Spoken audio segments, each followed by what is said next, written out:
feminismoa bera ulertu izan dut zaintzatikan, bizitzaren zaintzatikan, bizitza anitzen zaintzatikan, eta eko jartzea aurretikan hori suposatzen du, zaintzia gure etxia da nago, Orduan, lotura oso naturala iruditzen zaidala, bizitzan zaintzak horrela eramaten zaituna.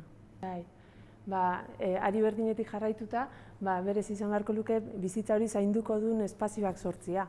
Gaur egun jarraitzen ditugun logikak hiriak sortzerakoan eta gutxi zerikusi gutxi daukate bizitzakin. Azkenean logika produktiboan oinarritzen dira eta hortik datorren zerbait da gero kasualidadez bertan bizi gea, gu guztiok.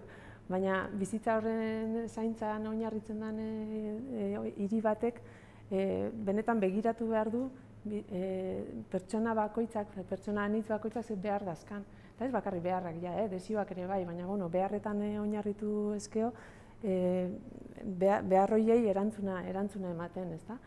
Logika produktiboei erantzuna ematen diegun bezala, industrialde berriak eginez, errepide berriak, kale zabalak, eraikin handiak eginez, horri ematen zaio erantzuna zenbait beharrei, baina gero pertsona eta kolektibo zaurgarrienen behar horiei nola ematen zaion, nola sustatu autonomia, bai aurrena, bai adinekoena, nola lortu auzo guztiak izatea bizigarriak eta biziak, eta iruditzen zaigu erronka handia hor dagoela, begirada zabaldu eta bizitza guzti horiek zaintzen.